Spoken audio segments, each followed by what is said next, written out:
그날 나는 계단 아래에 쓰러져 있었다. 차가운 바닥의 냉기가 등골을 타고 올라왔다. 눈앞이 흐릿했고 몸은 내 것이 아닌 듯 무거웠다. 피냄새와 소독약 냄새가 뒤섞인 응급실의 공기 속에서 나는 문득 이런 생각이 들었다. 이게 끝인가? 아니, 이제야 시작인가? 73년을 살아오며 나는 가족을 위해, 자식을 위해, 한 번도 나 자신을 위해 살아본 적이 없었다. 하지만 그날 그 한 번의 낙상으로 나는 모든 걸 다시 배우게 되었다. 사람은 한순간의 사고로 인생의 균형이 무너진다. 계단을 내려가다 발이 헛디뎌 그대로 공중에 떴던 그 짧은 찰나, 그 몇 초 사이에 내 지난 세월이 스쳐 지나갔다. 아내의 웃음, 아이들의 첫걸음마, 그리고 내가 기꺼이 내어주던 돈과 시간들. 하지만 그 모든 장면의 끝에는 늘 혼자 서 있는 나 자신이 있었다. 그 사실을 나는 이제야 보았다. 응급실 침대 위에서 의사는 낮은 목소리로 말했다. 이 선생님, 요추 압박골절입니다. 당분간은 재활치료와 장기 요양이 필요하십니다. 나는 고개를 끄덕였지만 머릿속은 텅 비어 있었다. 아들 승호와 딸 미연이 내 곁에 앉아 있었다. 두 사람은 눈빛을 교환하며 조심스레 말을 꺼냈다. 아버지, 근처 요양센터에 잠깐 계시는 게 어떠세요? 전문적으로 관리받는 게 좋을 것 같아요. 맞아요, 아버지. 저희가 자주 찾아뵐게요. 그들의 말은 모두 옳았다. 그러나 그 순간 나는 이상한 고독을 느꼈다. 그 누구도 나에게 묻지 않았다. 아버지는 정말 그걸 원하시나요? 나는 대답 대신 미소만 지었다. 그 미소는 고마움이 아니라 체념이었다. 세상은 변했고 자식들에게 내 삶의 중심을 맡기면 안 된다는 걸 나는 본능적으로 깨달았다. 내 몸의 통증보다 더 아팠던 것은 내가 이미 내 삶의 주도권을 잃었다는 사실이었다. 그날 밤 병실 불빛 아래에서 나는 오래된 사진첩을 꺼내보았다. 아내 명숙기의 웃음, 아이들이 초등학교에 입학하던 날 함께 심었던 화분들, 그 모든 기억이 나를 향해 속삭였다. 이동수, 이제는 내 인생을 네가 지켜야 해. 나는 결심했다. 이 사고는 단순한 불행이 아니라 나를 다시 세우기 위한 신호였다. 돈을 잃고 건강을 잃고 관계마저 느슨해진 이 시점에서라도 나 자신을 되찾아야 했다.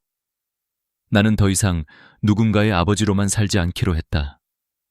아침이 밝아올 무렵 창밖에 대구 하늘은 잿빛이었지만 내 마음속에는 묘한 빛이 일렁겼다. 늙었다고 해서 끝이 아니었다.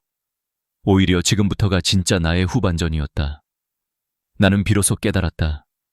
노년의 진짜 적은 나이를 먹는 것이 아니라 스스로 선택할 권리를 잃는 것이라는 걸. 이제부터 나는 다시 선택할 것이다. 내 돈을 어떻게 쓸지, 내 몸을 어떻게 지킬지, 그리고 남은 삶을 어디서 어떻게 살아갈지를. 병실의 차가운 침대에서 나는 조용히 눈을 감았다. 하지만 그건 포기가 아니라 시작을 위한 잠시의 숨 고르기였다. 이동수, 이제부터 진짜 인생이 시작된다. 병원에서 퇴원하던 날, 나는 지팡이를 짚고 천천히 병실 복도를 걸었다. 몇 걸음마다 허리가 찌릿했지만 그보다 더 무거운 건 마음이었다. 문 앞에서 기다리던 아들 승호가 내 짐을 대신 들었다. 그는 말없이 나를 부축했고 그 눈빛에는 어딘가 모를 조급함이 서려 있었다. 아버지, 차 세워뒀어요. 집에 가면 무리하지 마세요. 그 한마디에 묘한 거리감이 느껴졌다. 내 아들이지만 내 옆에 있던 그 시간조차 어쩐지 남의 일처럼 느껴졌다. 집으로 돌아오자 오랜 세월의 흔적이 그대로 남아 있었다. 아내 명숙기의 사진, 그녀가 좋아하던 화분, 책상 위에 놓인 안경. 그 모든 것이 마치 나를 조용히 바라보는 듯했다. 나는 거실 소파에 앉아 눈을 감았다. 낙상사고 전까지의 삶이 머릿속에 선명하게 떠올랐다. 아내가 떠난 지 벌써 8회가 지났다. 그 후 나는 매일같이 새벽 산책을 하고 노인정에서 바둑을 두며 평온하게 살았다. 나는 아직 괜찮다고 믿었다.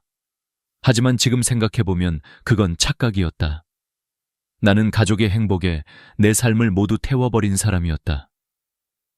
퇴직금으로 받은 돈 대부분은 이미 자식들에게 흘러들어갔다. 승호가 결혼할 때는 계약금이 부족하다며 전화를 했고 나는 700만 원을 망설임 없이 보냈다. 그때는 그게 당연하다고 생각했다. 아버지, 다음에 꼭 갚을게요. 그 약속은 고맙게도 아직 지켜지지 않았다. 미연이는 아이들을 키우느라 잠시 일을 그만두었을 때 학원비며 생활비가 부족하다며 말을 아꼈다. 하지만 나는 먼저 말했다. 필요하면 말해라. 아버지가 어떻게든 해볼게. 그렇게 나는 통장에서 돈을 꺼내 보내주었다. 그들의 목소리엔 항상 미안함이 묻어 있었지만 그 미안함조차 내겐 위로처럼 느껴졌다. 그때의 나는 착각했다. 누군가가 나를 필요로 한다는 사실이 아직 내가 살아있다는 증거라고 믿었다. 그러나 몇 년이 지나지 않아 잔고는 바닥을 드러냈다. 은행 창구 직원이 조심스럽게 말했다. 이 선생님, 현재 잔액은 93만 원입니다. 그 말은 내 가슴을 송곳처럼 찔렀다. 그날 집으로 돌아오던 버스 안에서 나는 창밖을 멍하니 바라봤다. 93만 원. 인생을 이렇게 쓰고도 남은 게 고작 이거라니. 나는 처음으로 두려움을 느꼈다. 돈은 단순히 물질이 아니었다. 그것은 나의 자존심이었고 내 결정권이었다. 그런데 나는 그걸 사랑이라는 이름으로 모두 내어주었다. 자식들이 나를 외면한 것도 아니었다. 그들은 여전히 전화를 하고 명절이면 찾아왔다. 하지만 그들이 찾는 건 아버지의 품이 아니라 문제를 해결해주는 손길이었다. 나는 그 사실을 너무 늦게 깨달았다. 밤이 깊을수록 불면의 시간은 길어졌다. 천장에 비친 불빛이 내 마음을 비추는 듯했다. 나는 그동안 무엇을 지켜왔던가? 가족? 희생? 아니, 나는 결국 나 자신을 잃어버리고 있었다. 그 순간 아내 명숙기의 목소리가 귓가에 들려오는 듯했다. 당신, 이제 그만 자식 걱정 그만해요. 당신도 당신 삶을 살아야지요. 그날 이후 나는 달라지기로 결심했다. 돈을 쓰는 방식, 시간을 보내는 방식, 사람을 대하는 방식을 모두 바꾸기로 했다. 내 인생의 주인공을 다시 이동수로 돌려놓기 위해서였다. 다음 날 아침, 통장과 카드 내역을 모두 꺼내 책상 위에 펼쳐놓았다. 승호 결혼자금, 미연 생활비, 손주 학원비. 메모 하나하나가 내 지난 세월의 흔적이었다. 나는 펜을 들어 단단히 적었다. 이제부터는 내 삶의 지출은 나 자신에게 쓴다. 창문 밖으로 대구의 겨울 햇살이 흘러들었다. 쌀쌀했지만 이상하게 마음은 가벼웠다. 이제부터 나는 다시 배워야 했다. 주는 법이 아니라 지키는 법을. 누군가에게 기대어 사는 노년이 아니라 스스로 걸어가는 노년을. 그때는 몰랐다. 이 단단한 결심이 앞으로 내 인생을 완전히 바꿔놓을 거라는 걸. 며칠 뒤 나는 다시 병원을 찾았다. 검진과 재활 치료를 위해서였다. 진료실 문을 열자 의사가 조용히 말했다. 이 선생님, 상태는 안정됐지만 앞으로 한동안은 혼자 지내시기 힘드실 겁니다. 요양 계획을 세워두시는 게 좋습니다. 그 말은 내 귀에 얼음처럼 차갑게 스며들었다. 요양 계획. 내겐 익숙하지 않은 단어였다. 하지만 내 옆에 앉은 승호와 미연은 이미 그 단어를 당연하게 받아들이고 있었다. 아버지, 근처 요양센터에 잠시 계시는 게 어때요? 승호가 조심스레 말을 꺼냈다. 요즘엔 시설도 깨끗하고 식사도 잘 나와요. 미연이 덧붙였다. 나는 대답 대신 창밖을 바라보았다. 하얀 눈이 병원 마당에 내리고 있었다. 자식들의 말이 틀린 건 아니었다. 하지만 그날 나는 분명히 느꼈다. 그들의 시선 속에 아버지를 위한 배려보다는 우리의 편애가 조금 섞여 있었다는 걸. 나는 그들을 원망하지 않았다. 다만 세상이 너무 빨리 변했다는 사실이 서글펐다. 며느리 수진이가 조심스럽게 말했다. 아버님, 저희 집이랑도 가까워요. 주말마다 찾아뵐게요. 그녀의 눈빛은 진심이었지만 그 진심 뒤에는 안도의 기색이 있었다. 그 순간 내 마음속에 이상한 질문이 떠올랐다. 왜 아무도 나에게 묻지 않을까? 나는 무엇을 원하는지, 그들이 제안하는 모든 말이 맞다는 걸 알면서도 내 안에 어딘가가 조용히 무너져 내렸다. 그날 밤 병실 침대에 누워 천장을 바라봤다. 아내 명숙기의 사진이 눈앞에 떠올랐다. 여보, 나 이제 어쩌면 좋지. 그녀는 대답하지 않았지만 마음속 어딘가에서 잔잔한 목소리가 들렸다. 동수 씨, 아직 끝난 게 아니에요. 스스로 선택해야죠.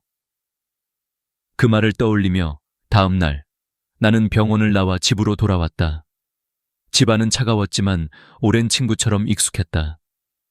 나는 거실 한쪽에 앉아 전화기를 들었다. 오래된 번호 하나를 눌렀다. 여보세요, 최인철이요. 그는 내 고등학교 동창이자 정년퇴직 후 법률 상담과 유언장 관련 일을 하는 친구였다. 인철아, 나 말이야. 요즘 병원에 좀 있었어. 낙상사고로. 그는 잠시 말이 없더니 낮고 단단한 목소리로 말했다. 동수야, 이제야 알게 된 거지. 결국 마지막까지 널 지켜주는 건 너 자신뿐이야. 그 말은 내 마음 깊숙한 곳을 찔렀다.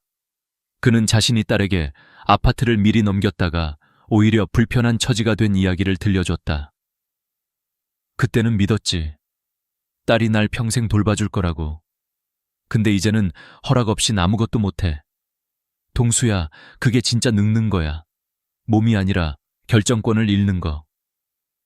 나는 한동안 아무 말도 하지 못했다. 그의 목소리는 담담했지만 그 안에는 절망 대신 단단한 깨달음이 있었다. 동수야, 잘 들어. 지금 시대의 노인이 반드시 지켜야 할 3가지가 있다. 돈, 건강, 그리고 집. 이 셋 중 하나라도 놓치면 사람들은 너를 도와주는 대신 관리하려 들 거야. 나는 천천히 고개를 끄덕였다. 그런데 이미 돈은 거의 다 써버렸어. 인철은 짧게 웃었다. 그럼 이제부터 다시 시작하면 되지. 아직 내 이름으로 된 집이 있잖아. 그게 마지막 방패야. 그의 말은 단순한 조언이 아니라 경고였다. 나는 전화를 끊고 한참 동안 자리에서 움직이지 못했다. 창밖에서는 대구의 겨울바람이 창문을 흔들었다. 그 소리 사이로 내 안의 목소리가 말했다. 그래, 나는 아직 끝난 게 아니야. 그날 밤 나는 결심했다. 더 이상 흐름에 떠밀리지 않기로. 내 인생의 방향을 다시 내가 정하기로. 병원에서 들었던 의사의 말도, 자식들의 걱정도 모두 감사했지만 이제부터는 내가 내 삶을 선택할 것이다. 내 노후를 자식에게 맡기는 건 사랑이 아니라 책임을 떠넘기는 일이었다. 나는 결코 그들의 짐이 되지 않겠다고 마음속으로 되뇌었다. 그리고 한 문장을 종이에 적었다. 이제부터는 내 삶의 모든 결정권을 되찾는다. 그 문장이 내 인생의 새로운 첫 페이지가 되었다. 다음 날 아침, 나는 지팡이를 짚고 수성구 신한은행으로 향했다. 발걸음은 느렸지만 마음만은 단단했다. 창구 직원이 나를 알아보고 반갑게 인사했다. 이 선생님, 오랜만이네요. 건강 괜찮으세요? 나는 미소를 지으며 고개를 끄덕였다. 괜찮습니다.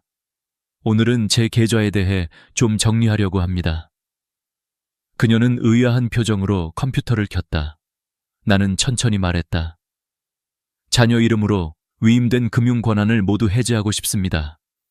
앞으로 모든 거래는 제 서명과 신분증 확인이 있어야만 가능하게 해주세요. 직원은 잠시 놀란 듯했지만 곧 고개를 끄덕였다. 네, 고객님. 바로 처리해드리겠습니다. 그 순간 내 마음 한구석이 시원하게 뚫리는 듯했다. 오랫동안 꽉 묶여있던 끈을 스스로 끊어낸 느낌이었다. 나는 그날 하루 동안 내 모든 계좌를 확인했다. 자동이체로 나가던 손주 학원비, 공과금, 자녀 카드 결제 내역까지 모두 해지했다. 대신 필요한 생활비만 남기고 나머지는 해지 불가능한 정기예금으로 묶었다. 카드 한도는 월 50만 원으로 낮췄다. 이제 누군가가 내게 부탁해도 감정에 휘둘려 덜컥 송금할 일은 없을 것이다. 은행 문을 나서는 길에 차가운 겨울바람이 불었다. 그 바람이 얼굴을 스쳤지만 묘하게 따뜻했다. 그래, 이제야 내 인생이 다시 내 손으로 돌아왔구나.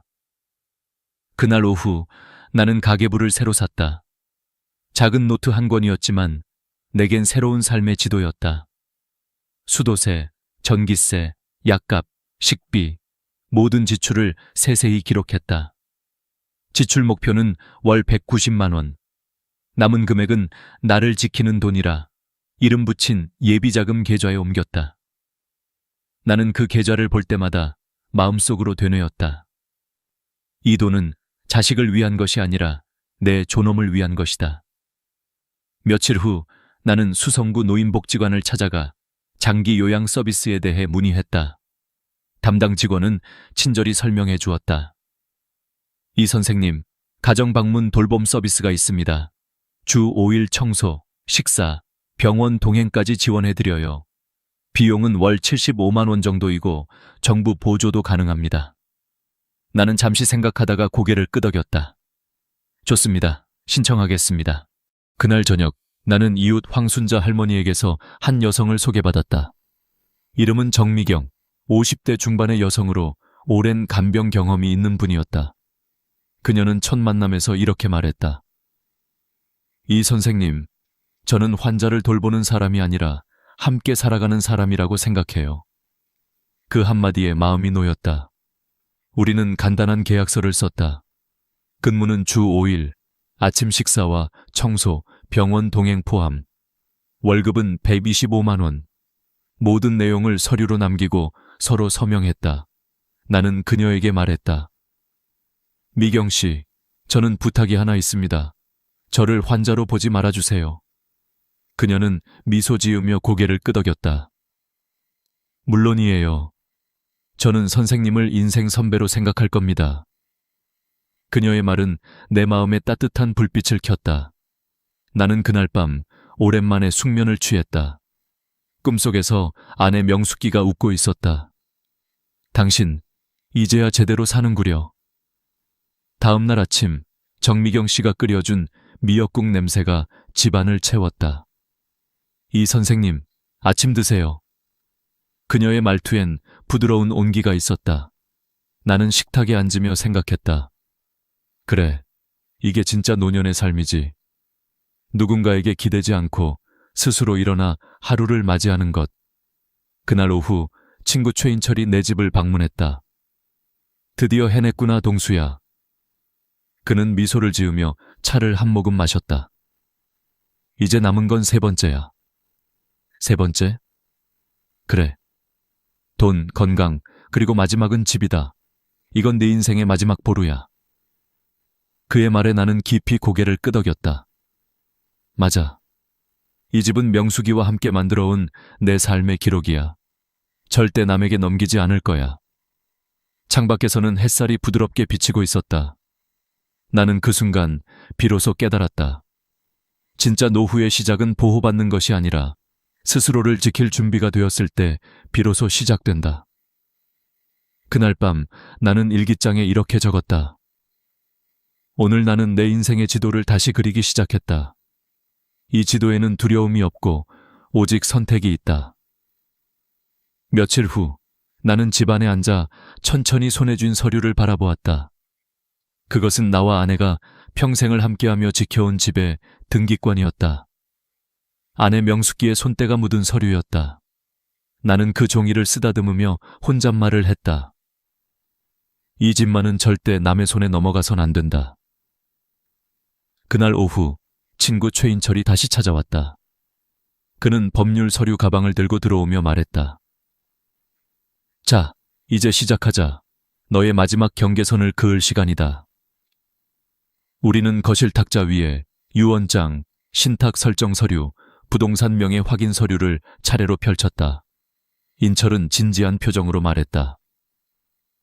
동수야, 사람들은 죽음을 준비하는 걸 두려워하지만 사실 이건 살아있는 동안 삶을 지키는 준비야.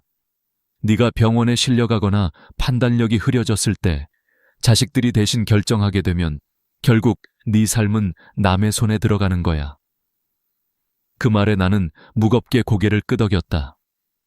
우리는 3가지 항목을 작성했다. 첫째, 내 집은 생전에 양도하지 않는다. 둘째, 금융계좌와 저축액은 오직 본인 명의로 유지한다. 셋째, 요양시설 입소 결정은 반드시 본인의 의사를 우선한다. 서류마다 사인할 때마다 내 손은 떨렸지만 동시에 마음은 단단히 다져졌다. 사인을 마친 후 인철이 말했다. 이제 네가 가진 걸 다시 네 품으로 되돌린 거야. 이게 바로 존엄이야. 나는 잠시 눈을 감았다. 베란다 밖에서 겨울 햇살이 은은히 들어왔다. 아내 명숙기의 웃는 얼굴이 떠올랐다. 이제야 제대로 지키는 법을 배웠어요, 여보. 모든 서류를 법무사무소에 맡기고 공증 절차를 마친 후 나는 정미경 씨가 내준 따뜻한 차를 들었다. 그 향은 참 편안했다. 나는 조용히 중얼거렸다. 이제야 마음이 정리된 것 같아요. 그녀는 미소 지으며 고개를 끄덕였다. 이 선생님, 이제야 진짜 자신을 위해 사는 거예요. 며칠이 지나자 삶의 리듬이 생겼다.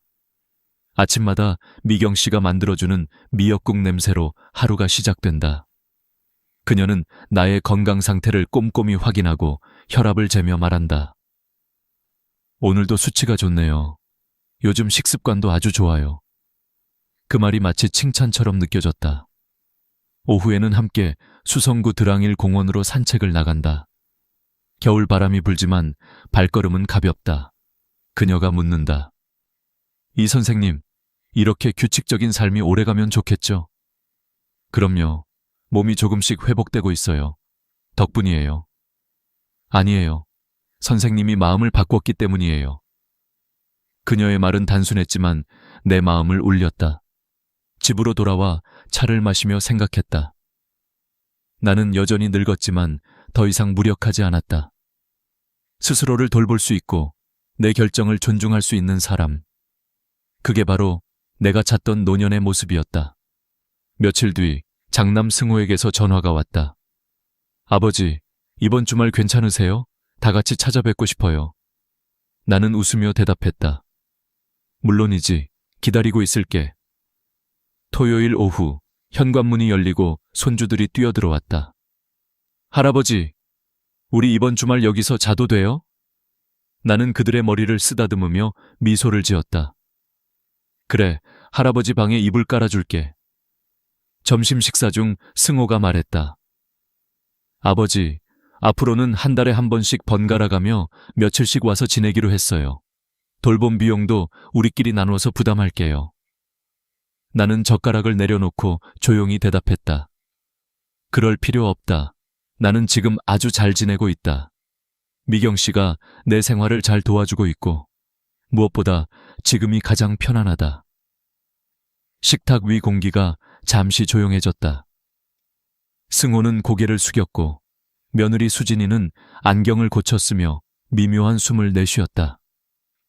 나는 그들의 눈빛을 보며 마음속으로 말했다. 미안하지 마라 얘들아. 나는 외로운 게 아니라 이제야 나답게 살고 있을 뿐이다. 그날 저녁 손주와 함께 TV를 보며 웃었다. 아이의 웃음소리가 방 안을 가득 채웠다. 나는 문득 생각했다. 행복이란 누가 만들어주는 게 아니구나. 지켜낼 용기를 가질 때 조용히 찾아오는 거구나. 그날 밤 일기장에 적었다. 나는 이제 돌봄의 대상이 아니라 존중받을 만한 존재로 살아간다. 그게 진짜 노년의 자유다. 시간이 흘러 어느덧 봄이 찾아왔다. 아침 공기는 여전히 차가웠지만 창문을 열면 미세한 꽃향기가 느껴졌다. 나는 매일 오전 7시가 되면 창문을 열고 깊게 숨을 들이마셨다. 정미경 씨는 부엌에서 미역국을 끓이며 말했다. 이 선생님, 오늘은 햇살이 참 좋네요. 밖에 나가서 산책하실래요? 나는 미소를 지으며 고개를 끄덕였다. 그래요. 오늘은 범어공원까지 걸어봅시다. 요즘 내 일상은 단순하지만 충만했다. 아침에 식사를 마치면 신문을 읽고, 오전엔 작은 노트에 일기를 쓴다. 점심 무렵이면 복지관에서 하는 건강체조 프로그램에 참여하고, 오후엔 정 씨와 함께 근처 공원을 걷는다. 예전에는 혼자 있는 시간이 두려웠다. 그러나 지금은 혼자가 곧 자유라는 걸 안다. 누군가의 눈치를 보지 않아도 되고, 내가 원하는 시간에 차를 마시며 조용히 음악을 들을 수 있다. 그날 오후 나는 수성구의 드랑일 공원을 걷고 있었다. 벚꽃이 막 피기 시작한 나무 아래에서 손녀의 영상통화가 걸려왔다. 할아버지, 저 이번에 학교에서 상 받았어요. 나는 웃으며 손을 흔들었다. 그래, 우리 손녀가 최고네. 할아버지한테 자랑해줘서 고맙다.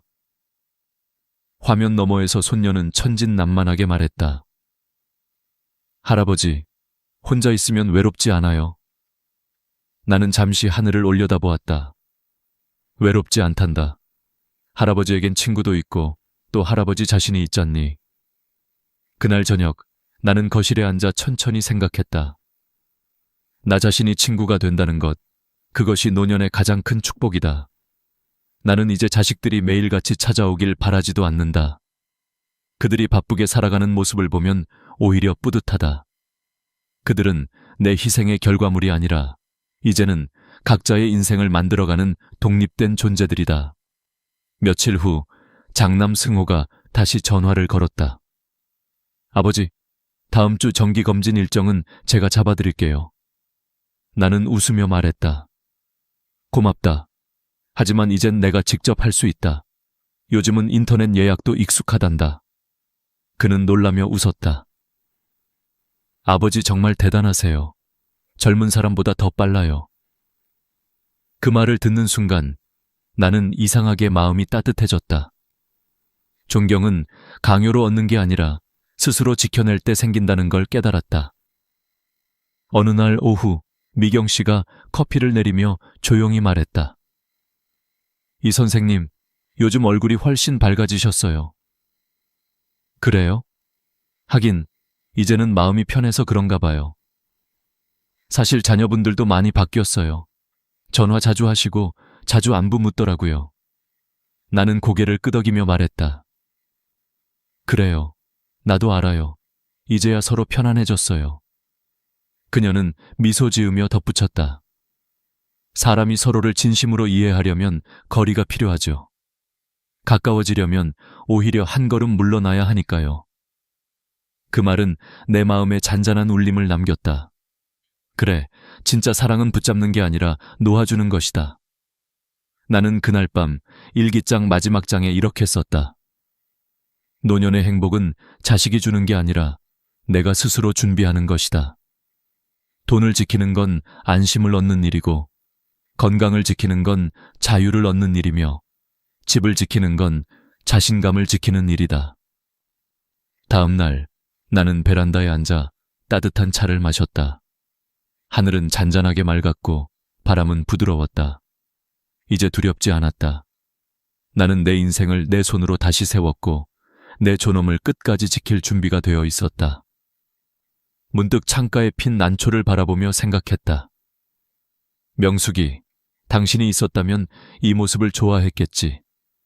이제는 나도 당신처럼 평온하게 살 줄 알게 되었어요. 손녀가 보내준 사진이 휴대폰에 떴다. 그 속에 나는 미소 짓고 있었다. 그 미소에는 후회가 없었다. 이제 나는 안다. 노년이란 잃어가는 시간이 아니라 다시 나 자신으로 돌아가는 시간이라는 것을. 그리고 마지막으로 이렇게 속삭였다. 오늘도 나는 내 인생을 살아간다. 누구의 아버지로서가 아니라 나 자신으로서. 베란다 밖 새 한 마리가 하늘로 날아올랐다. 그 날갯짓이 내 마음속에서도 울렸다. 자유롭고 고요하게, 그리고 단단하게. 오늘 밤은 평범한 밤이 아닙니다. 여러분이 수십 년 동안 새벽마다 눈을 뜨고 뒤척이며 힘들어했던 그 시간이 오늘 여기서 바뀌기 시작합니다. 저는 오랫동안 수면 문제로 고생하는 어르신들을 만나왔고 직접 제 몸으로도 그 고통을 겪어왔습니다.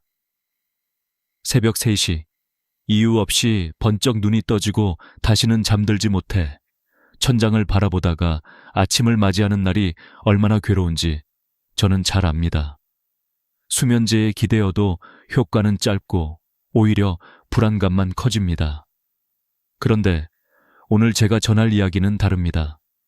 수면제 없이도 자연스럽게 매일 밤 7시간 이상 깊이 잠들 수 있는 방법이 있다는 것, 바로 음식과 생활 습관 속에 숨겨져 있습니다. 여러분도 느끼시지 않나요? 나이가 들면서 몸은 조금씩 달라지고 밤마다 깊은 잠에 빠지던 젊은 시절의 기억은 점점 멀어져 갑니다. 하지만 숙면은 결코 과거의 이야기가 아닙니다.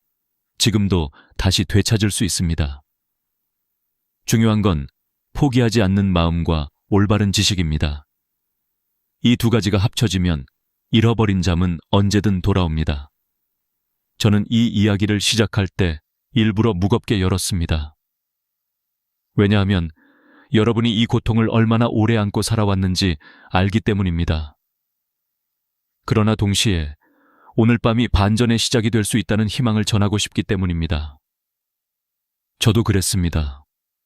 그리고 수많은 환자분들이 그랬습니다. 믿기 어렵겠지만 어떤 분은 수십 년 동안 수면제를 먹어야 겨우 2~3시간 눈을 붙일 수 있었는데 지금은 매일 밤 자연스럽게 7시간을 잔다고 합니다. 어떻게 그럴 수 있었을까요? 마법 같은 약 때문이 아닙니다. 특별한 수술이나 거창한 치료 때문도 아닙니다. 바로 일상 속에서 무심코 지나치던 5가지 음식, 그리고 작은 습관의 변화가 기적을 만들었습니다. 제가 오늘 이 자리에서 드리는 이야기는 단순한 정보 전달이 아닙니다. 저 자신이 또 수많은 노년의 환자분들이 직접 체험한 생생한 변화의 기록입니다. 여러분은 지금 어떤 상태로 이 영상을 보고 계신가요? 혹시 오늘도 오늘 밤은 또 어떻게 버틸까 걱정하면서 휴대폰을 들고 계신가요? 혹은 나이 들면 원래 잠이 안 오는 거지라며 체념하고 계신가요? 하지만 절대 그렇지 않습니다. 나이와 상관없이 인간의 뇌와 몸은 여전히 숙면을 갈망하고 있습니다. 단지 그 길을 다시 열어주는 열쇠가 필요할 뿐입니다.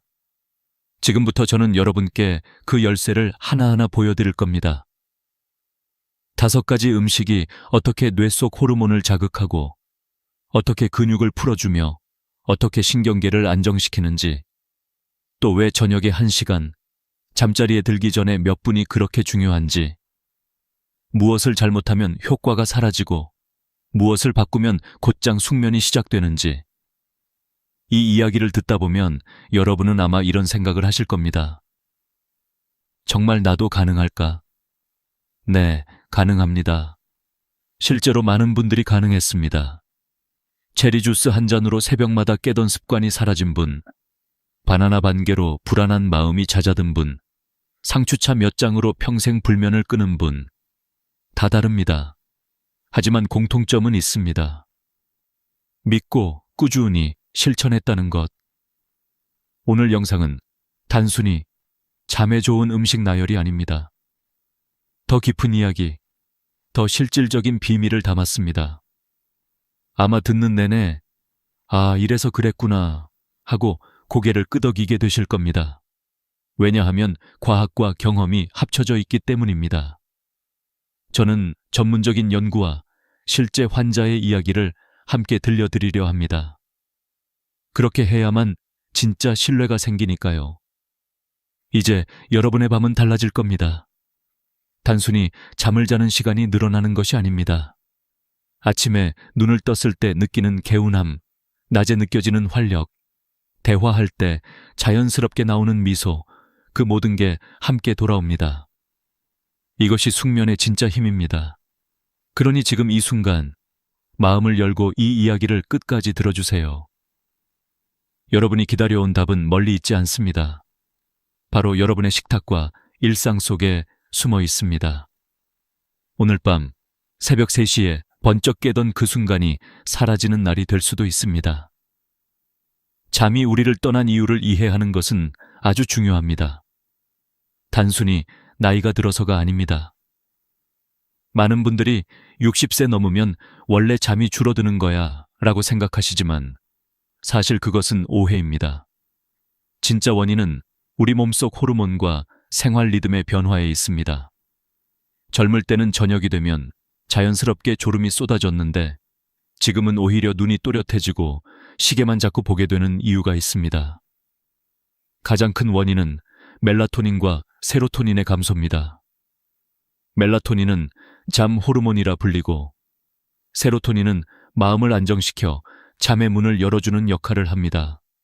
그런데 20대와 비교했을 때 70대의 멜라토닌 분비량은 절반 이하로 줄어듭니다.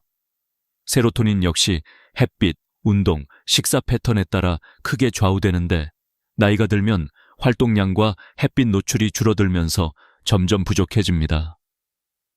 그러니 밤이 와도 몸은 잠에 들어갈 신호를 만들지 못하고 결국 눈을 뜬 채 뒤척이게 되는 겁니다. 여기에 더해지는 것이 코르티솔입니다.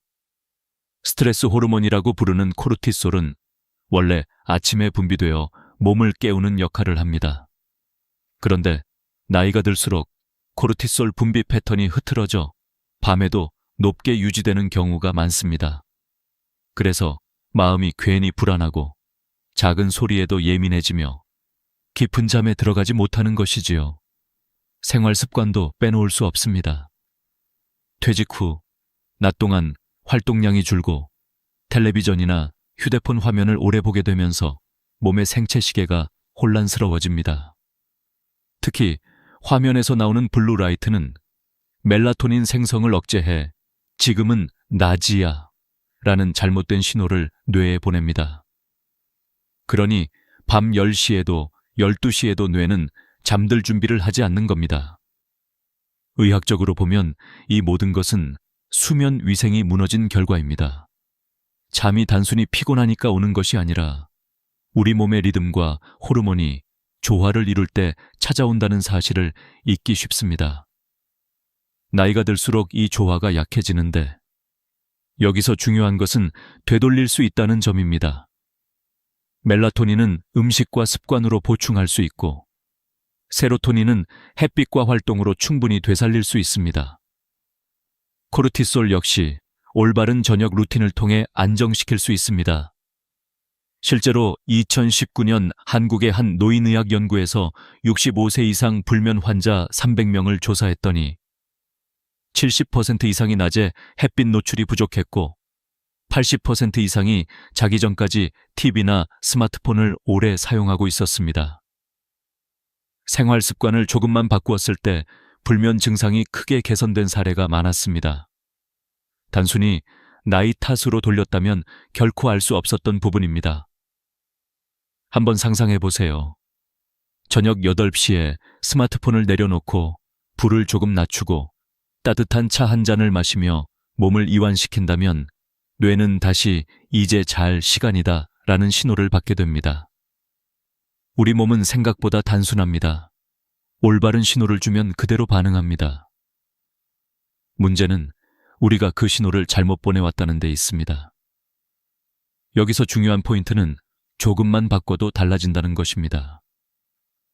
하루아침에 완전히 새로운 생활을 만들 필요는 없습니다. 단 10분의 산책, 단 30분의 화면 줄이기, 단 한 가지 음식의 추가만으로도 몸은 즉각 반응합니다.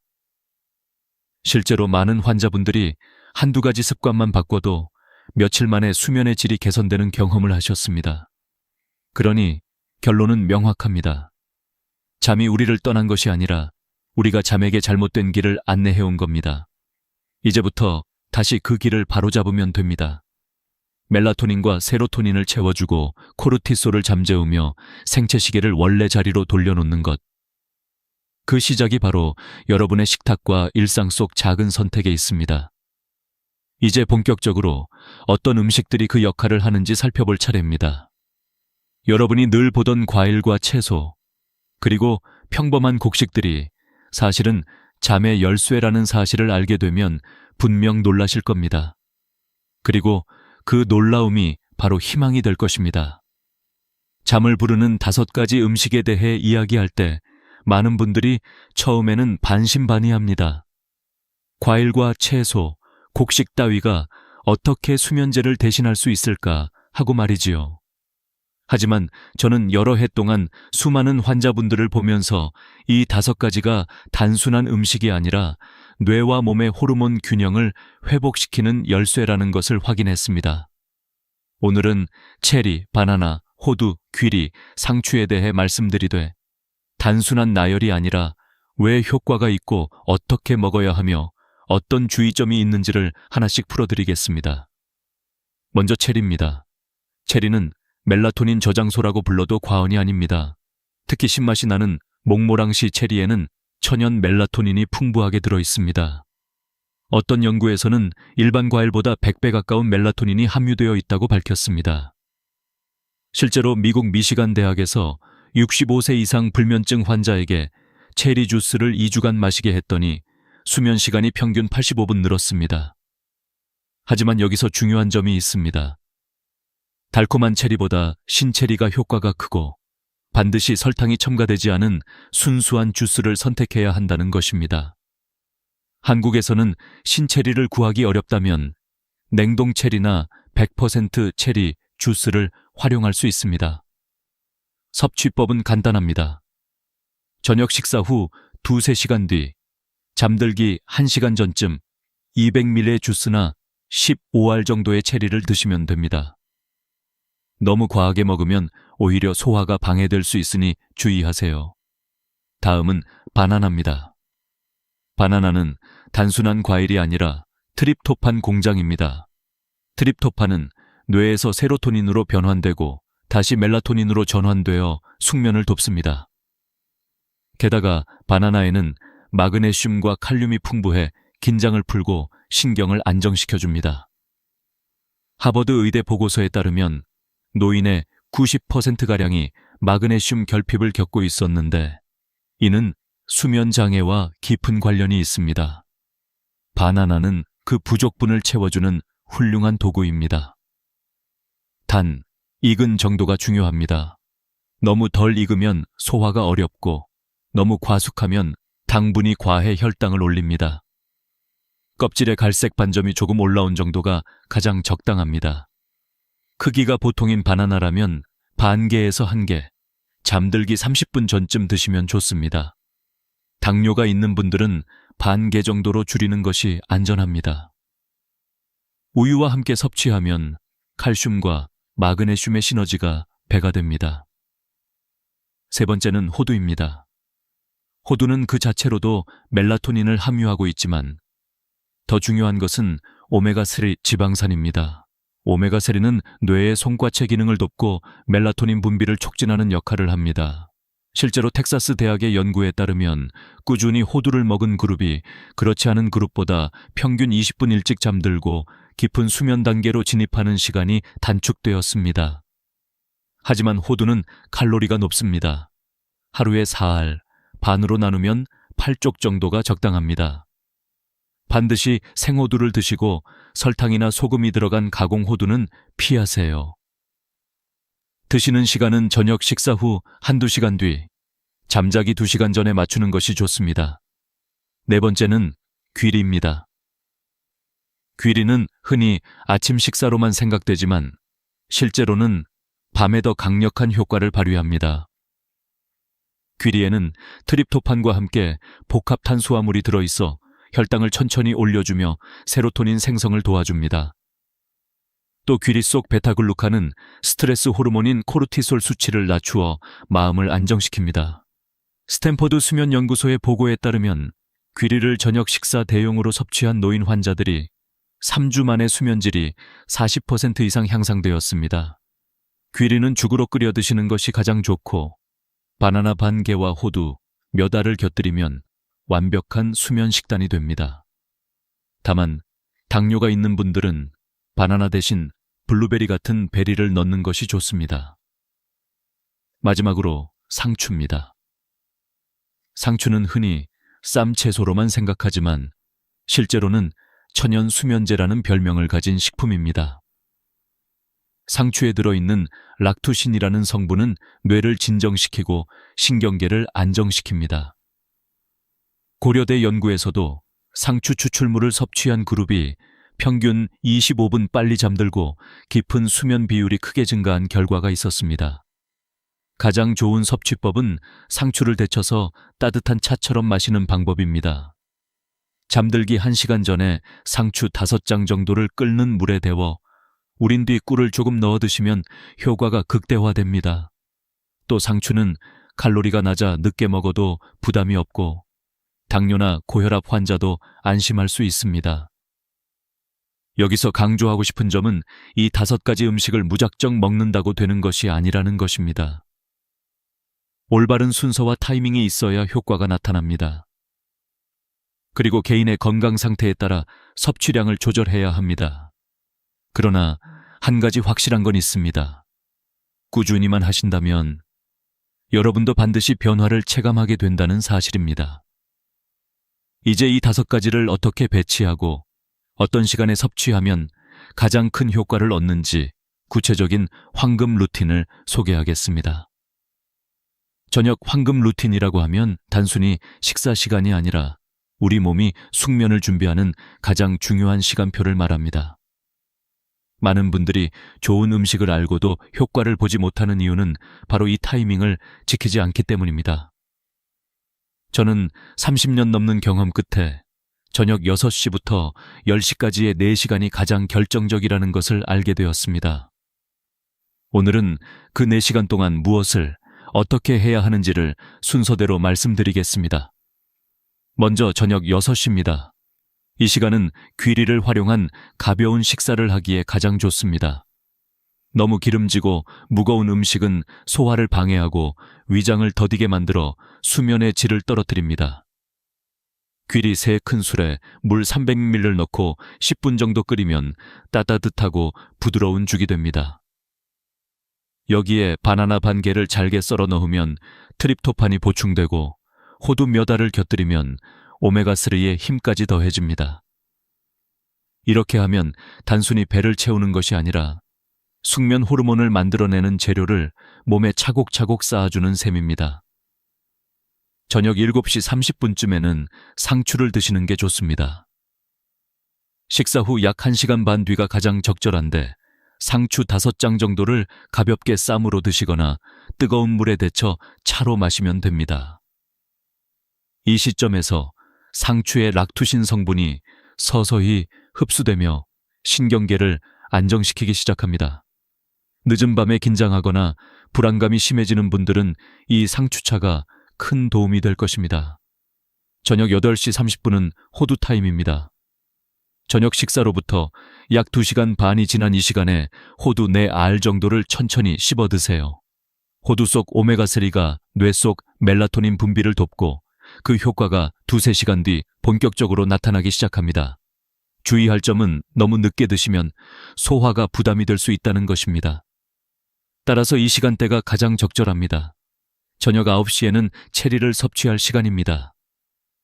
100% 체리 주스 200ml 한 잔이나 생체리 15알 정도가 적당합니다. 이때부터 체리의 천연 멜라토닌이 혈액으로 흡수되어 약 1시간 후 자연스러운 졸음을 불러옵니다. 특히 새벽에 자주 깨던 분들은 체리의 효과를 뚜렷하게 체감하실 수 있습니다. 단, 설탕이 들어간 제품은 피해야 합니다. 마지막으로 저녁 10시, 이제는 잠자리에 들 준비를 해야 합니다. 불을 최대한 낮추고 스마트폰과 TV는 꺼두셔야 합니다. 블루라이트는 멜라토닌 생성을 억제하기 때문에 지금까지 쌓아온 모든 노력이 무너질 수 있습니다. 실내 온도는 약 18-20도, 너무 덥지 않고 시원한 정도가 좋습니다. 이 상태에서 몸을 침대에 눕히면 앞서 드신 음식들의 성분이 혈액 속에 흡수되어 시너지 효과를 발휘하기 시작합니다. 여기서 작은 팁을 하나 더 드리겠습니다. 잠자리에 들기 전 5분 정도는 심호흡이나 가벼운 스트레칭을 해보세요. 복식 호흡으로 천천히 숨을 들이마시고 내쉬는 것만으로도 부교감 신경이 활성화되어 뇌와 몸이 깊은 수면 모드로 전환됩니다. 이때 심장이 차분해지고 천이 서서히 내려가면서 잠의 문이 열리게 됩니다. 결국 중요한 것은 순서와 시간입니다. 6시 귀리와 바나나, 7시 반 상추, 8시 반 호두, 9시 체리, 10시 침실. 이 리듬이 바로 숙면의 황금 루틴입니다. 매일 지키기는 쉽지 않겠지만 일주일에 3번이라도 따라 해보시면 몸이 변하는 것을 분명 느끼실 수 있습니다. 아침에 일어났을 때 머리가 맑아지고 낮에 활력이 생기며 무엇보다도 밤에 잠드는 것이 두렵지 않게 됩니다. 이 황금 루틴은 단순한 권장이 아니라 수많은 환자분들이 직접 실천해보고 효과를 증명한 생활 시나리오입니다. 그러니 믿고 따라와 주십시오. 이제 다음으로는 이 루틴을 통해 실제로 변화를 겪은 사람들의 이야기를 전해드리겠습니다. 진짜 변화를 보여드리기 위해 저는 몇 분의 실제 사례를 준비했습니다. 이름은 가명이지만 모두 제가 직접 상담하고 지켜본 어르신들의 이야기입니다. 이분들의 경험은 단순한 데이터가 아니라 여러분과 똑같이 새벽마다 눈을 뜨고 고통받던 사람들이 어떻게 달라졌는지를 보여주는 생생한 증거입니다. 첫 번째 사례는 72세 김영자 할머니입니다.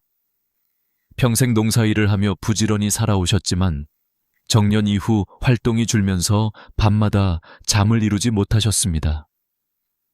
새벽 2, 3시면 늘 눈이 떠지고 다시 잠들지 못해 피곤한 하루를 보내셨습니다. 병원에서는 수면제를 권했지만 부작용이 걱정되어 쉽게 손이 가지 않았습니다. 그러다 우연히 체리와 호두, 귀리죽을 활용한 루틴을 시작하셨습니다. 처음 3일은 큰 차이를 못 느끼셨지만 일주일이 지나자 새벽에 깨는 횟수가 줄었고 3주 뒤에는 평균 수면 시간이 5시간에서 7시간으로 늘었습니다. 특히 가장 감격스러웠던 건 아침에 일어났을 때 머리가 맑다는 느낌을 오랜만에 되찾으셨다는 것이었습니다. 두 번째 사례는 78세 박철수 어르신입니다. 젊은 시절부터 회사 일로 스트레스가 많아 늘 불면증에 시달려 왔습니다. 퇴직 후에는 오히려 더 심해져 하루 3시간 이상 자지 못하는 날이 많았고 낮에는 기운이 없어 산책조차 힘들어졌습니다.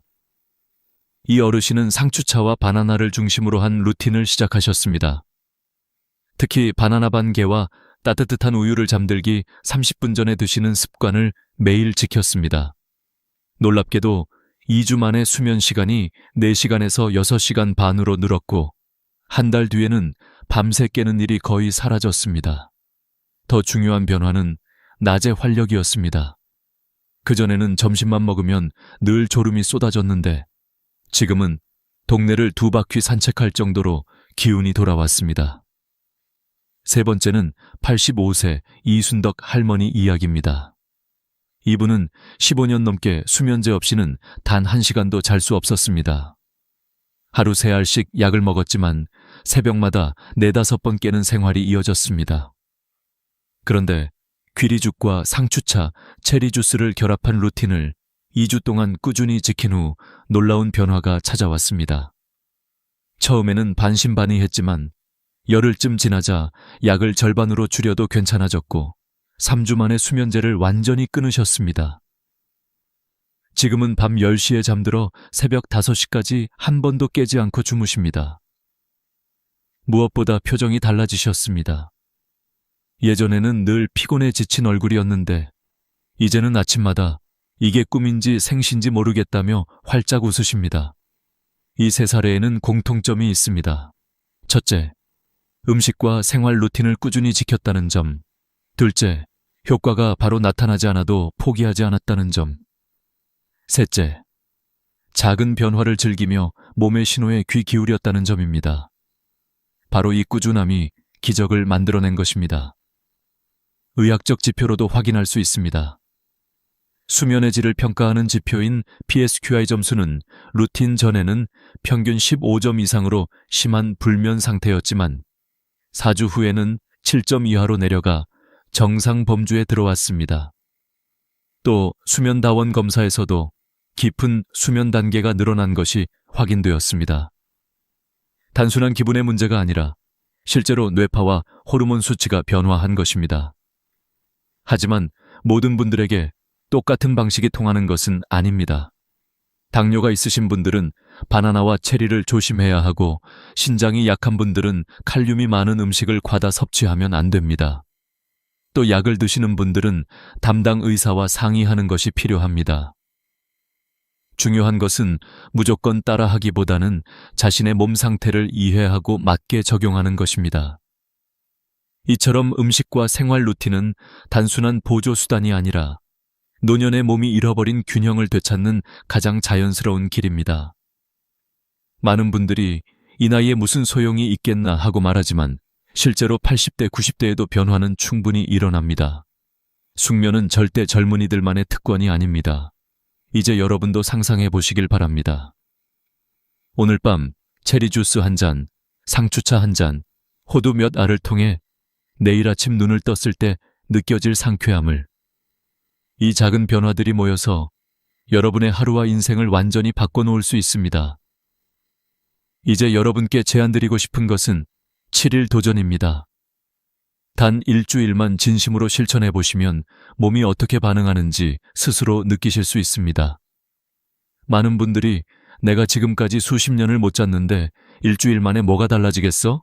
라고 말씀하시지만 실제로는 3, 4일만 지나도 작은 변화가 시작됩니다. 첫째 날에는 단순히 귀리죽과 체리 주스를 시도해 보세요. 저녁 6시에 귀리죽을 끓여 드시고 9시에 100% 체리 주스 200ml 한 잔을 마셔보는 겁니다.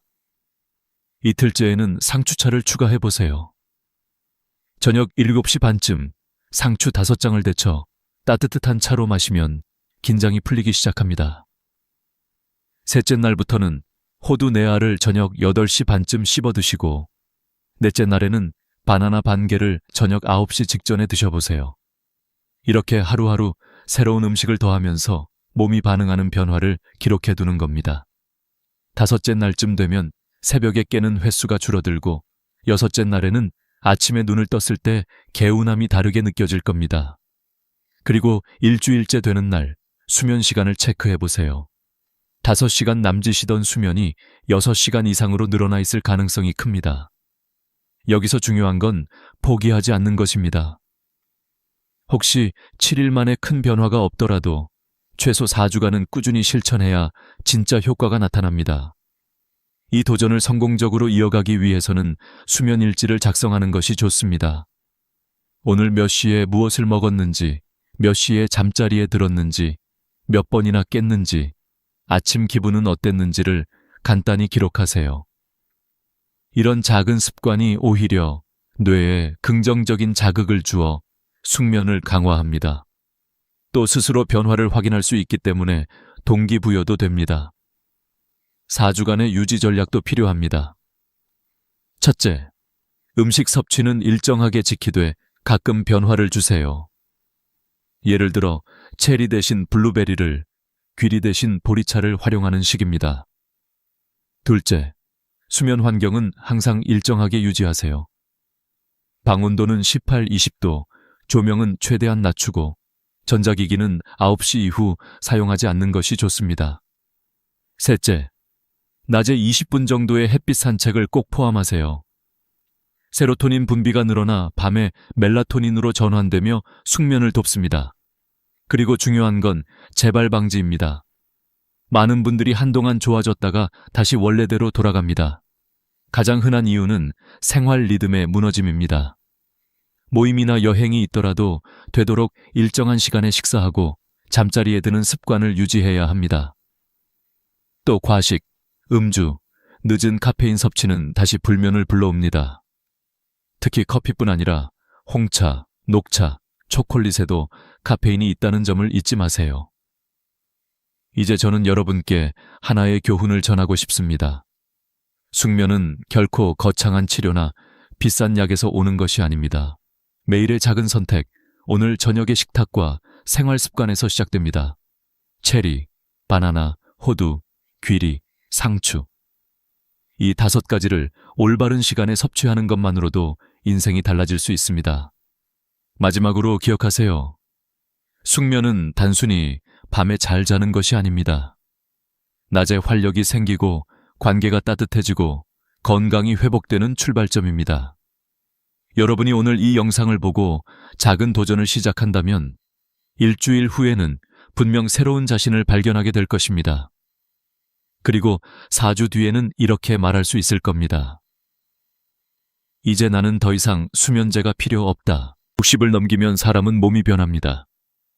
눈이 침침해지고 기억이 깜빡깜빡하고 리모컨 하나 드는 것도 버겁게 느껴지는 날이 찾아옵니다. 예전엔 하루 자고 나면 회복됐지만 이제는 사흘을 쉬어도 예전 같지 않죠.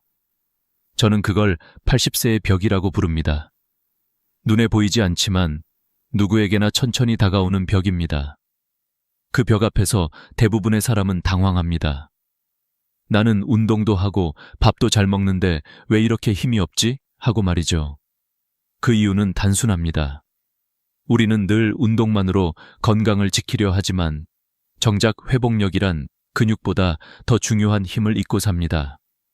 40대부터 조금씩 떨어지기 시작한 회복 속도는 60이 넘어서면 급격히 느려지고 80이 가까워지면 몸이 아닌 마음이 먼저 지쳐버립니다. 무릎이 시큰할 때보다 이제 나도 늙었구나 하는 자각이 더 아프죠. 사람들은 100세 시대를 말하지만 사실 누구도 아픈 100세를 원하지 않습니다. 오래 사는 것이 목표가 아니라 편하게 사는 것, 그것이 진짜 노년의 바람입니다. 문제는 그 평안이 결코 운동만으로 오지 않는다는 겁니다. 몸은 근육으로 버티지만 마음은 의미로 버텨야 합니다. 운동은 다리의 힘을 지켜주지만 삶의 방향은 마음의 근력이 지켜줍니다. 그래서 저는 이렇게 말하고 싶습니다. 80세의 벽은 다리가 아니라 마음에서 무너진다. 이제부터 우리가 해야 할 일은 단순합니다. 몸의 근육과 마음의 근력을 동시에 단련하는 것. 아침에 걷기 10분, 저녁엔 감사 한 줄. 하루 3끼 중 한 끼라도 천천히 음미하며 지금을 느끼는 연습. 그렇게 살면 벽은 생각보다 낫습니다. 벽을 넘는 게 아니라 그 위에 작은 의자를 놓고 잠시 앉아 쉬는 법을 배우는 것. 그것이 노년의 지혜입니다. 이제 그 벽을 넘기 위해 우리는 진짜 내 편을 다시 돌아봐야 합니다. 그 이야기를 다음에서 함께 나누죠. 나이가 들수록 세상은 조용해지고 집안의 대화도 줄어듭니다. 자식들은 각자 바쁘고 전화 한 통에도 다음에 봬요 아버지라는 말이 익숙해지죠. 그럴수록 우리는 다시 옆을 돌아보게 됩니다. 평생 함께 했던 사람, 같은 밥상을 나누고 같은 계절을 건너온 사람, 바로 배우자입니다. 젊을 땐 서로의 다름이 귀찮고 사소한 말다툼에 마음이 상하기도 했지만 결국 인생의 마지막엔 그 한 사람만이 남습니다. 많은 분들이 말합니다. 효자 자식이 최고지. 하지만 저는 이렇게 묻고 싶습니다. 정말 그럴까요? 아플 때 병원 침대 곁에 하루 종일 앉아있는 사람은 누굴까요? 명절에 한 번 혹은 몇 달에 한 번 찾아오는 자식보다 매일 같은 방에서 당신의 기침 소리를 듣는 그 사람이야말로 진짜 내 편입니다. 배우자에게 잘한다는 건 단순히 다정하게 말하는 게 아닙니다. 함께 늙어가는 리듬을 맞춰주는 일입니다. 예전에는 돈을 버는 쪽이 목소리가 컸고 집안일을 하는 쪽이 늘 양보해야 했습니다. 그러나 이제는 다릅니다. 노년의 평화는 누가 오르냐보다 누가 먼저 따뜻해지느냐에 달려 있습니다. 늦은 저녁, 말다툼 대신 차 한 잔을 건네고 잔소리 대신 오늘 고마워 한마디를 남기는 것. 그 작은 습관이 하루를, 그리고 노년의 표정을 바꿉니다. 제가 알고 있는 78세의 한 부부는 결혼 50주년을 맞은 날 이렇게 서로에게 말했습니다. 이제 우리 싸우는 대신 내일 아침에 누가 먼저 커피 내릴지로 내기하자. 그 유머와 따뜻함이 그들의 건강 비결이었죠. 실제로 배우자와의 긍정적인 관계는 치매 위험을 줄이고 수명을 연장한다는 연구도 있습니다. 단순히 사랑해서가 아니라 감정의 안정이 면역력으로 이어지기 때문입니다. 혹시 지금 마음속으로 우리 부부는 이미 너무 멀어졌는데 라고 생각하신다면 늦지 않았습니다. 매일 저녁 5분만 대화를 시작해보세요. 날씨 얘기든 반찬 얘기든 상관없습니다. 말을 건다는 건 마음을 여는 첫걸음입니다. 그리고 하루에 한 번 배우자의 이름을 불러주세요. 오랜 결혼 생활 속에서도 이름은 여전히 서로를 사람으로 기억하게 하는 힘이 됩니다. 나이 들어 의지할 곳은 많지 않습니다. 그러나 배우자에게 따뜻한 사람이 되는 순간 당신은 이미 가장 단단한 인생의 동맹을 얻은 것입니다. 다음 이야기에선 이 마음을 건강하게 유지시키는 또 하나의 힘, 배움과 일의 리듬에 대해 나누겠습니다. 나이가 들면 배움이 끝난다고 생각하는 사람들이 많습니다. 그러나 저는 이렇게 말하고 싶습니다. 배움이 멈추는 순간 노화는 가속된다. 인간의 뇌는 근육과 같습니다. 쓰지 않으면 녹슬고 반복하지 않으면 잊어버립니다. 우리가 젊을 때는 몸이 움직여주니 머리가 따라왔지만 70을 넘어서면 반대로 머리가 몸을 움직이게 해야 합니다. 70대에 접어들며 우울감을 호소하는 이들이 많습니다. 하루의 루틴이 사라지고 사회적 역할이 없어졌기 때문이죠. 회사, 직장, 자녀 양육이 끝나고 나면 이제 나는 뭘 하지? 라는 공허함이 찾아옵니다. 저는 그때마다 이렇게 조언합니다. 무엇이든 배우세요. 하지만 목적 없이 배우세요. 돈을 벌기 위한 것도 남보다 앞서기 위한 것도 아닙니다. 배움은 살아있음을 증명하는 행위이기 때문입니다. 한 노인은 72세에 스마트폰 사용법을 배우기 시작했습니다. 처음엔 글씨도 잘 안 보이고 손가락이 두뇌 버튼을 잘못 누르기 일쑤였죠. 하지만 6개월 뒤 그는 손주와 영상통화를 할 수 있게 되었고 작은 카카오톡 그룹을 만들어 친구들과 매일 안부를 주고받았습니다. 그의 말이 아직도 잊히지 않습니다. 배움은 나를 세상과 다시 연결시켜주는 달이었다. 몸이 늙어도 손끝은 새로운 길을 기억합니다. 그림을 배우는 할머니, 피아노를 시작한 할아버지, 글쓰기 모임에 참여하는 노년층들. 이들의 공통점은 자존감이 높다는 겁니다. 그 이유는 간단합니다. 배움은 나이와 관계없이 성취의 기쁨을 주기 때문이죠. 그 기쁨이 하루를 밝히고 뇌세포를 깨웁니다. 의학적으로도 새로운 자극을 주는 학습 활동은 치매 발병률을 40% 이상 낮춘다는 연구 결과가 있습니다. 두뇌는 새로운 정보를 받아들이는 과정에서 시냅스 연결을 강화시키고 그 자극이 곧 회복력으로 이어집니다. 배우는 사람이 젊게 보이는 이유는 단순히 표정 때문이 아닙니다. 그들의 뇌가 여전히 살아 움직이고 있기 때문입니다. 그리고 배움은 반드시 공부일 필요는 없습니다. 하루 3끼 중 1끼를 직접 요리해보는 것, 손주에게 스마트폰 기능을 배우는 것, 새로 나온 드라마를 보고 감상을 메모하는 것, 이 모든 게 배움입니다. 중요한 건 생각하는 근육을 쉬지 않게 하는 것입니다. 저는 가끔 이런 말을 합니다.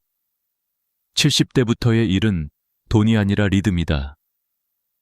몸을 움직이고 머리를 쓰는 그 반복된 리듬이 삶을 견고하게 만듭니다. 노후의 우울은 외로움에서 오지 않습니다. 할 일이 없을 때 찾아옵니다.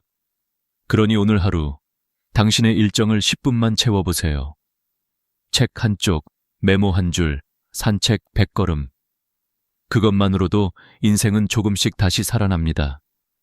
이제 배움을 통해 마음의 활력을 찾았다면 다음은 몸의 리듬을 되찾을 차례입니다. 다음 부분에서 우리는 무리하지 않으면서 오래 사는 법, 그 진짜 건강의 비밀을 이야기해 보겠습니다. 젊을 때 우리는 참는 법을 배웁니다. 아파도 참고, 서러워도 참고, 피곤해도 참고, 그것이 미덕이라 믿었죠. 하지만 노년에는 그 미덕이 독이 될 때가 많습니다. 참는다는 것은 곧 몸의 신호를 무시하는 일이기 때문입니다. 80세 이상 어르신들의 몸을 정밀하게 검사하면 어디엔가 작은 이상이 꼭 있습니다.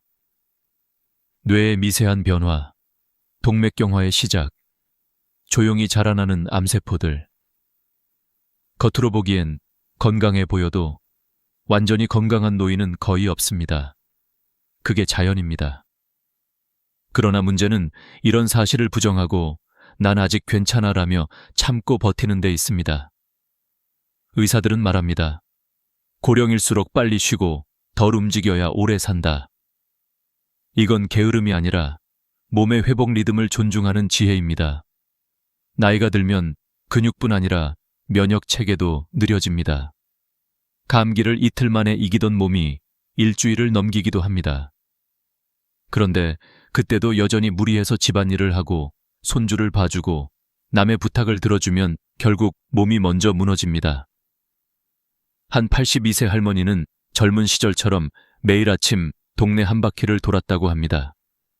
어느 날 무릎 통증이 찾아왔지만 이 정도쯤이야 하며 계속 걸었습니다. 그 결과는 무릎 연골 손상. 결국 수술을 받고 한동안 휠체어 신세를 졌습니다. 그분은 이렇게 회상했습니다. 운동을 멈춘 게 아니라 내 몸의 말을 듣지 않은 게 잘못이었다. 노년의 건강은 더 하기가 아니라 덜 하기에서 시작됩니다. 식사도 마찬가지입니다. 나이가 들면 대사 속도가 떨어지기 때문에 예전처럼 많이 먹으면 몸이 피곤해집니다. 반대로 지나치게 굶거나 다이어트를 시도하면 근육이 줄고 면역력이 급격히 떨어집니다.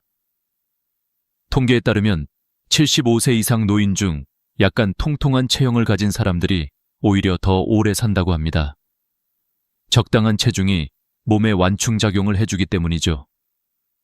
운동 역시 마찬가지입니다. 지나친 근력 운동보다 매일 30분 걷기가 훨씬 더 중요합니다. 아침 햇살이 부드럽게 스며드는 시간, 천천히 숨을 들이마시며 걷는 그 30분이 심장과 혈관, 그리고 뇌를 깨웁니다. 무리하지 않고 꾸준히. 그것이야말로 장수의 비밀입니다. 그리고 건강한 몸만큼 중요한 것은 마음의 유연함입니다. 고집을 버리고 이제는 나도 좀 쉬어야지 라고 인정하는 순간 노년의 삶은 훨씬 가벼워집니다. 주변 사람에게 미안해하지 말고 내 몸에게 먼저 미안해해야 합니다. 참지 마세요. 아프면 병원에 가세요. 피곤하면 누워서 쉬세요. 그리고 무엇보다 자신을 돌보는 일을 절대 미루지 마세요. 삶은 더 버티는 자가 아니라 자신의 리듬을 아는 자가 오래 삽니다. 이제 몸과 마음의 속도를 맞췄다면 다음 이야기에서는 사람과의 관계를 정리하는 지혜, 즉 외로움과 고독을 다루는 법을 함께 이야기해 보겠습니다. 나이가 들면 어느 순간 깨닫게 됩니다. 세상은 조용히 나를 비워가고 있다는 사실을. 예전에는 전화가 울리던 날이 많았고 누군가 밥을 먹자고 불러주던 시절이 있었는데 이제는 그 소리들이 점점 줄어듭니다. 처음엔 그 고요가 외로움으로 느껴집니다. 하지만 어느 날 문득 알게 됩니다. 이건 고독이 아니라 내 삶이 나에게 돌아오는 시간이라는 걸. 젊었을 땐 사람으로 채우던 시간을 이제는 나로 채워야 합니다. 그것이 외로움을 고요로 바꾸는 첫걸음입니다.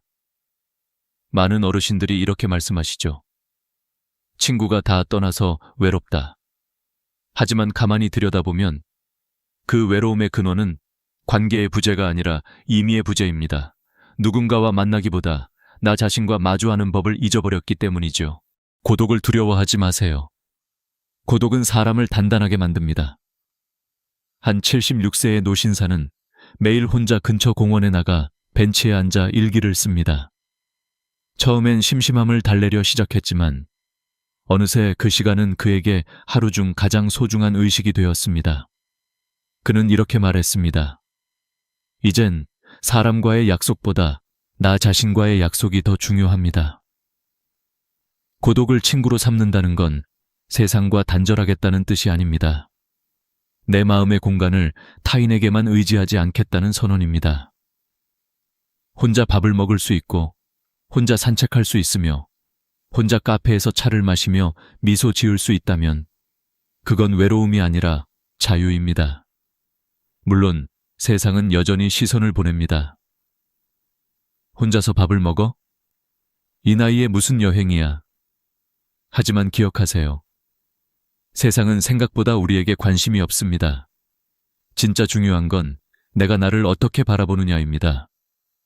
남의 눈치를 보며 산다는 건 결국 내 시간을 포기하는 일입니다. 심리학자들은 말합니다. 혼자 있을 때 불안하지 않은 사람은 어떤 관계에서도 자유롭다고.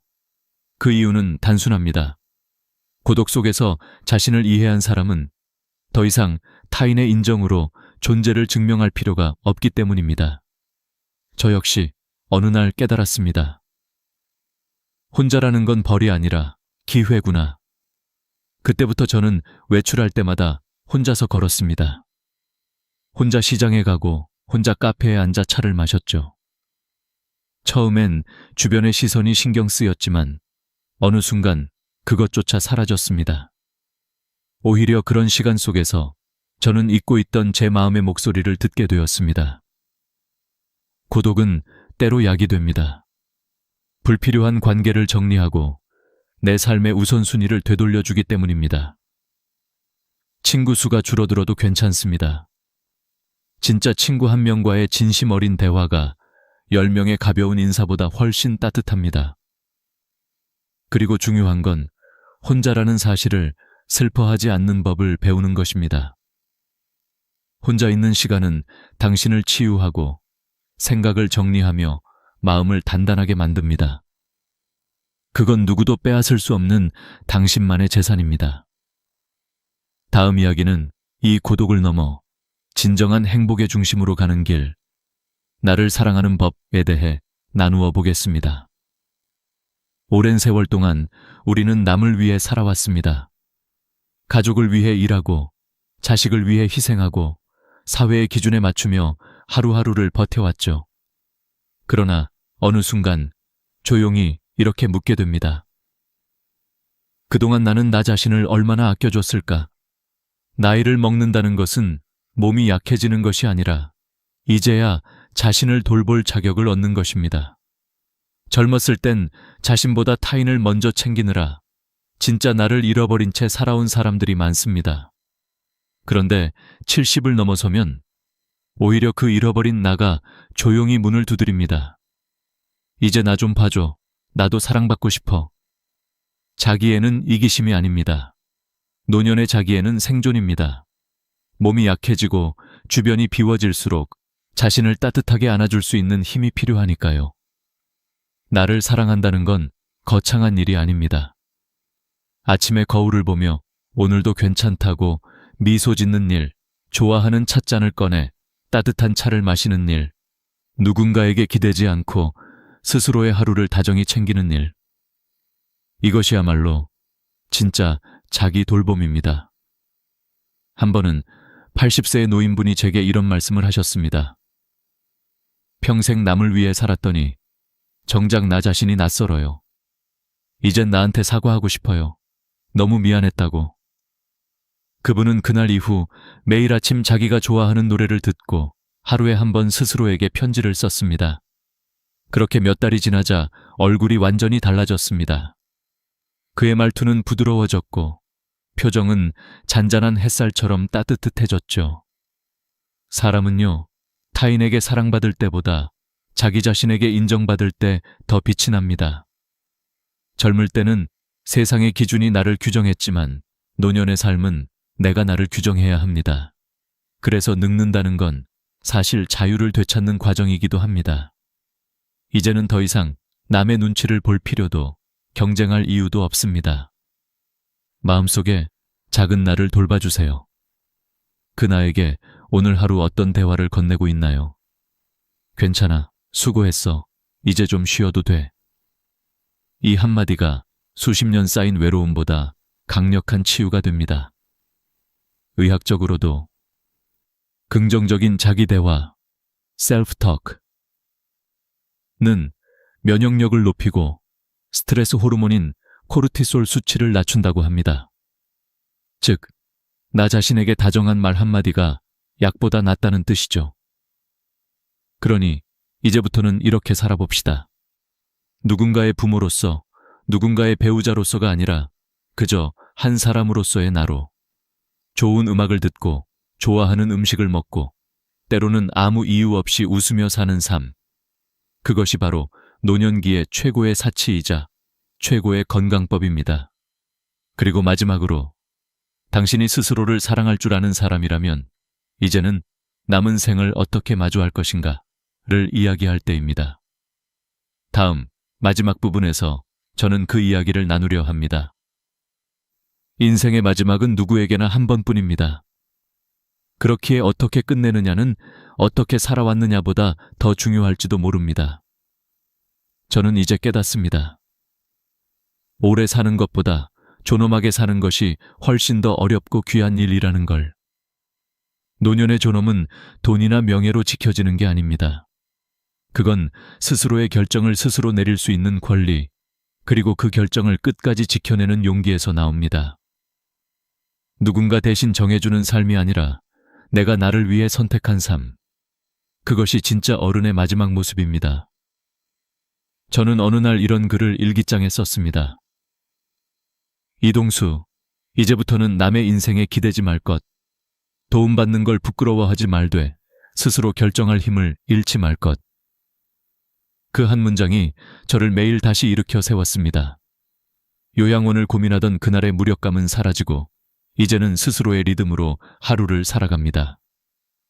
이른 아침 창문을 열면 수성구의 바람이 부드럽게 들어옵니다. 식탁 위에는 직접 내린 커피와 정미경 씨가 준비한 간단한 식사. 그 순간 저는 압니다. 이건 남이 정해준 노후가 아니라 내가 선택한 노후구나. 존엄이란 결국 자기 삶의 주인으로 남는 것입니다. 병이 있어도, 돈이 적어도, 고독이 찾아와도 내가 나를 포기하지 않는 한 인생은 끝나지 않습니다. 세상은 종종 우리에게 이렇게 말하죠. 이제 나이도 드셨는데 편히 계세요. 하지만 편히 있다는 건 멈춘다는 뜻이 아닙니다. 저는 여전히 배우고, 걷고, 느낍니다. 책을 읽고, 음악을 듣고, 사람들과 웃습니다. 살아있다는 건 여전히 움직이고 있다는 증거니까요. 며칠 전 손주가 제게 물었습니다. 할아버지, 늙는다는 건 어떤 거예요? 저는 잠시 생각하다 이렇게 대답했습니다. 늙는다는 건 사라지는 게 아니야. 조용히, 더 깊이 세상을 이해하게 되는 거지. 그날 밤 저는 창밖의 별을 바라보며 다시 한번 다짐했습니다. 이제 남은 인생은 누구의 기대도 아닌 나의 선택으로 채우자. 자식에게 부담이 아닌 본보기가 되는 삶을 살자. 그리고 끝날 때까지 나답게 살아가자. 친구 여러분, 인생의 후반전은 결코 두려워할 시기가 아닙니다. 이제는 남이 아닌 나를 위한 시간입니다. 돈을 지키세요. 그것은 당신의 자유입니다. 건강을 지키세요. 그것은 당신의 힘입니다. 집을 지키세요. 그것은 당신의 자존심입니다. 그리고 무엇보다 당신 자신을 지키세요. 그것이 바로 존엄의 시작이자 끝입니다. 오늘도 저는 베란다에 앉아 있습니다. 햇살이 커튼 사이로 스며들고 미경 씨의 차가운 웃음소리가 주방에서 들려옵니다. 모든 것이 고요하지만 제 마음은 평온합니다. 이제야 비로소 압니다. 행복은 찾아오는 게 아니라 스스로 선택하는 것이라는 걸요.